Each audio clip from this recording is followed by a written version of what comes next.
You have your chemistry board exam in just 3 days, and if you have still not started to prepare for it, then don't skip this video. So hello everyone, welcome to my channel. My name is Devanshi and I scored a 94 out of 100 in my chemistry class 12 board examination in the year 2025. And in this video, I'm going to give a full detailed 3-day structured plan, which if you follow, you can easily score a 80 plus in your chemistry board exam. So without wasting any more time, let's just quickly jump into the video. So according to the CBSE class 12 chemistry syllabus, you have 10 chapters in total, जिसमें से 5 chapters are of organic chemistry itself. That's why for day 1 we are tackling organic chemistry. ठीक है, अच्छे से organic chemistry हम day 1 में खत्म कर देंगे, and it is very much possible. You just need the right teachers and the right guidance. तो I study from Shaurya Grover ma'am. वो NCERT वाला चैनल पे पढ़ाती हैं and she teaches amazing. उनकी विजेता सीरीज के lecture are perfect and they're exactly what you need right now for your chemistry preparation. उन्होंने Vijeta series के लेक्चर्स को बहुत शॉर्ट रखा है, 3 घंटे से 4 घंटे के वो लेक्चर्स हैं. उसमें तुम्हें क्वेश्चंस भी मिल जाएंगे, थ्योरी भी मिल जाएगी, नोट्स भी मिल जाएंगे. नोट्स मैं भी पर्सनली रिकमेंड नहीं करूंगी बनाने को. नोट्स के लिए you have to check out the PPTs, क्योंकि टाइम नहीं है नोट्स बनाने का. You have to start in order. You have to start with haloalkane haloarene, then alcohol phenol ether, then aldehyde ketone and carboxylic acid. Then you start with amines and then you end it with biomolecules. अच्छे से 1.5x, 1.75x या तो 2x तुम उन lectures को देखो. And trust me, you're gonna thank me, क्योंकि तुम्हारे डे 1 पे ऑर्गेनिक केमिस्ट्री खत्म हो गया, तो तुम्हारा आधा सिलेबस भी खत्म हो गया, प्लस इतना बढ़िया कॉन्फिडेंस मिलने वाला है ना उसके बाद कि we can do this. So yes, that was for day 1. अच्छे से ऑर्गेनिक केमिस्ट्री कंप्लीट करनी है एंड उसकी क्वेश्चन प्रैक्टिस भी अगर हो सके तो कर लेना, या तो हम लास्ट डे पे भी टैकल कर सकते हैं. क्वेश्चन प्रैक्टिस में मेन चीज़ ध्यान रखनी है, PYQs करने हैं. ऑर्गेनिक केमिस्ट्री में स्पेशली कन्वर्जन के क्वेश्चंस बहुत आते हैं. इस चीज़ को इस चीज़ में कन्वर्ट करने की पूरी रिएक्शन सीरीज बताओ. एंड वो डायरेक्ट रिएक्शन नहीं पूछता, वो 3-4 रिएक्शन को कंबाइन करके पूछता है. तो it's very important you know कि ऐसे क्वेश्चन को कैसे टैकल करना है. जैसे मैं एक बहुत बेसिक सा भी एग्जाम्पल दे रही हूँ. अगर तुम्हें एनिलीन से ब्रोमोबेंजीन बनाना है तो तुम कैसे बनाओगे. यू शुड नो कि तुम उसको पहले डायजोनियम सॉल्ट में कन्वर्ट करोगे, वहां से उसका ग्रेटामैन या तो सैंड में रिएक्शन करा के तुम ब्रोमोबेंजीन बना सकते हो. तो ये सब आना चाहिए. इसके लिए नेम रिएक्शंस एंड सारे रिएक्शंस इनफैक्ट याद होने चाहिए. वो तुम ऑलरेडी लेक्चर्स के साथ याद कर लोगे, क्योंकि मैम बहुत अच्छा पढ़ाती है. So that was for day 1. Let's start with day 2. So on day 2 you are gonna start with IOC, which is inorganic chemistry and physical chemistry. So you're gonna start your day with actually physical chemistry, क्योंकि उसके फॉर्मूले and उसके जो basic concepts होते हैं ना, वो समझने में थोड़ी सी प्रॉब्लम आ सकती है. न्यूमेरिकल सॉल्व करने में ज़्यादातर प्रॉब्लम आती है. इसीलिए we need to make sure कि हम वीडियो लेक्चर में कम ध्यान दें, लेकिन एट द सेम टाइम हमारा सारा टॉपिक कवर हो जाए, ताकि हम लोग क्वेश्चन प्रैक्टिस कर सके. क्योंकि फिजिकल केमिस्ट्री में question practice is everything which you actually need, लेकिन उसके लिए चैप्टर आना चाहिए.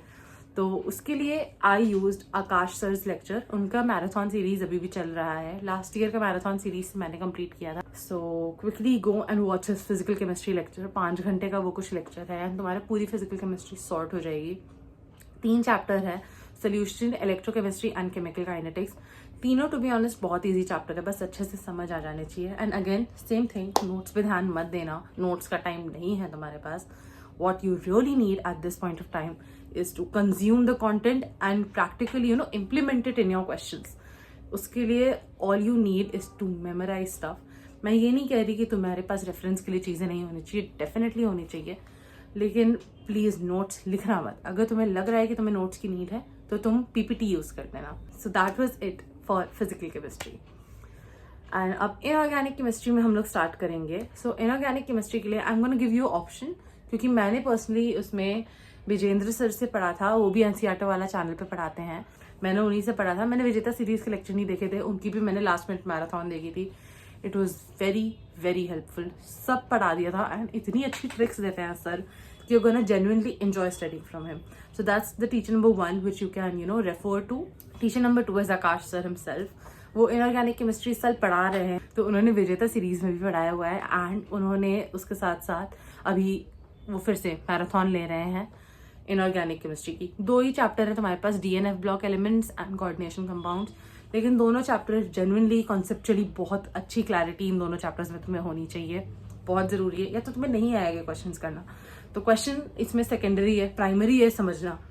इनऑर्गेनिक केमिस्ट्री में। एंड इनऑर्गेनिक केमिस्ट्री में जेन्युइनली तुम्हें लगता है कि रटना पड़ेगा, तो तुम ट्रिक्स यूज़ कर सकते हो, न्यूमोनिक्स यूज़ कर सकते हो, सब तुम्हें टीचर ही देंगे, तुम्हें कहीं ढूंढने की ज़रूरत नहीं है, टाइम नहीं है इतना। Again so that was it for inorganic chemistry. And again notes मत लिखना, refer to the PPT if you need it. And inorganic chemistry के लिए एक चीज़ याद रखना, प्लीज़ प्लीज़ प्लीज़ एनसीईआरटी पढ़ लेना, क्योंकि इनऑर्गेनिक केमिस्ट्री के लिए तो एनसीईआरटी मस्ट है। वैसे तो पूरी केमिस्ट्री के लिए एनसीईआरटी मस्ट है। अगर हो सके तो प्लीज़ स्टडी और NCERT if you think you have the time, लेकिन उसको थोड़ा लास्ट के लिए रखना, क्योंकि अब यहाँ से टाइम बहुत कम है हमारे पास, हम हर चीज़ नहीं लेके साथ चल पाएंगे। So we have to take things with us which actually matter the most, and what actually matters the most right now is that you understand the content and you know how to implement it on your questions. So on day 1 and day 2 we have completed our entire syllabus, organic, physical and inorganic chemistry को हमने अच्छे से कर लिया है. So now we're going to jump to question practice, sample paper, PYQ और revision. ये 3 targets रहने वाले हैं हमारे day 3 के. So सैम्पल पेपर के लिए अब तो तुम्हारे पास सैम्पल पेपर खरीदने का कोई टाइम नहीं है, लेकिन मैं पर्सनली अपना बता देती हूँ, तब भी मैंने क्या पढ़ा था. मैंने सैम्पल पेपर एजुकार्ट के यूज़ किए थे. मैंने अपने सारे एग्जाम में एजुकार्ट के ही सैम्पल पेपर यूज़ किए, क्योंकि उनके sample paper they are genuinely good. अगर तुम सैम्पल पेपर नहीं खरीद रहे हो तो तुम यूट्यूब पर रेफर कर सकते हो. सैम्पल पेपर की पीपीटी डाउनलोड कर लेना एंड उससे तुम अपनी सैम्पल पेपर प्रैक्टिस करना. एंड अगेन 10:30 से 1:30 की टाइमिंग पे करना, क्योंकि वो कन्वेंशनल सीबीएसई की टाइमिंग है. उसी टाइम पे तुम अगले दिन पेपर लिखने वाले हो तो आना चाहिए. And with this comes another point कि अब 3 दिन बचे हैं. 3 दिन में एक चीज़ याद रखना, 10 o'clock से 1 o'clock में हमारे माइंड को हमें सबसे ज़्यादा एक्टिव रखना है. तो उसमें हमें ट्राई करना कि 1 सिटिंग में पढ़ाई करो, ताकि ये तुम्हारी प्रैक्टिस बनी रहे. तो 4 दिन की प्रैक्टिस बहुत होती है, 3 दिन की. And coming next to PYQs भी तुम यूट्यूब से कर लेना. यूट्यूब पे अच्छी अच्छी पीवाईक्यूज की सीरीज मिल जाएगी, एक एक वीडियो में भी पीवाईक्यू करा रखे हैं. एंड अब तो तुम्हारे पास टाइम भी नहीं है कि तुम 10 ईयर की पीवाईक्यू कर सको. 4 ईयर 5 ईयर की पीवाईक्यू कर लेना, then more than enough. And pause करके मत देखना, साथ साथ देख लेना, क्योंकि you just need a just of the questions कि कैसे टाइप का क्वेश्चन सीबीएसई पूछ रहा है, ताकि तुम्हें उन क्वेश्चंस को आंसर करना आ जाए. ठीक है. सो लास्ट नाइट रिविजन के लिए तुम 2 चीजें कर सकते हो. नंबर 1, तुमने जो पीपीटीज डाउनलोड की थी उसको तुम एक बार जल्दी जल्दी गो थ्रू कर सकते हो. 3 घंटे लगेंगे शायद, सारा तुम्हारा रिवाइज हो जाएगा, क्योंकि डिटेल नहीं पढ़ना है ना, तुम्हें सिर्फ एक बार गो थ्रू करना है कि सारे टॉपिक्स क्या क्या थे. या तो मैं जो बता रही हूँ तुम वो रिवाइज कर लेना, सिर्फ उतना भी बहुत ज़्यादा हेल्पफुल रहेगा, क्योंकि ये मतलब मैक्सिमम स्कोरिंग चीज़ें हैं केमिस्ट्री में.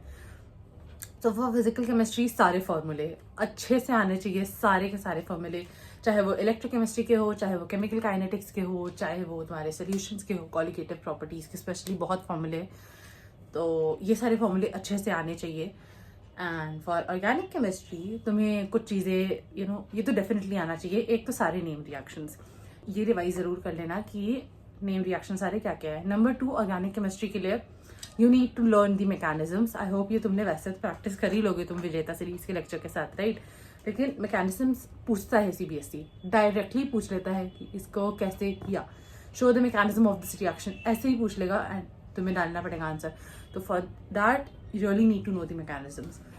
Number 3 you've got inorganic chemistry. तो इनऑर्गेनिक केमिस्ट्री में तो वैसे सब इंपॉर्टेंट है, क्योंकि मैंने कहा ना इनऑर्गेनिक केमिस्ट्री के लिए the most important thing you really have right now is NCERT. लेकिन अगर तुम्हें लग रहा है कि तुम एनसीईआरटी नहीं पूरी रीड कर पाओगे, so here's what you can do. Number 1, सारे रिएक्शन जो डीएनएफ ब्लॉक में दिए हैं, 2 कंपाउंड्स दिए हैं, पोटेशियम डाइक्रोमेट था एंड पोटेशियम परमैंगनेट था. तो ये 2 रिएक्शन अच्छे से, इन दोनों के सारे रिएक्शन आने चाहिए, चाहे वो प्रेपरेशन हो, चाहे वो रिएक्शंस हो, कन्वर्जन्स हो, अच्छे से आना चाहिए. That's number 1 thing. Number 2 thing you got there is सारे ऑक्सीडेशन स्टेट्स. चाहे वो तुम्हारे डीएनएफ ब्लॉक एलिमेंट्स की बात करूँ, चाहे मैं कोऑर्डिनेशन कंपाउंड्स की बात करूँ, ऑक्सीडेशन स्टेट कैसे आते हैं ये तुम्हें आना चाहिए. ये तो बेसिक चीज़ें, ये तो मतलब डेफिनेटली आनी चाहिए. इसके मतलब तुम्हारा इनऑर्गेनिक केमिस्ट्री स्पेशली 12th का पोर्शन कुछ नहीं हो सकता. Number 3, trends. DNF block elements में बहुत सारे ट्रेंड्स हैं, बहुत सारे ट्रेंड्स में डिफॉर्मिटीज भी है, कि कहीं ग्राफ बढ़ रहा है, घट रहा है, बढ़ रहा है, घट रहा है, मतलब एक यूनिफॉर्म ट्रेंड है नहीं. तो वो तुम्हें एक्सेप्शंस भी आने चाहिए उसमें, क्योंकि एक्सेप्शन तो सीबीएसई डायरेक्ट पूछ लेता है. Why questions come a lot in organic chemistry specially.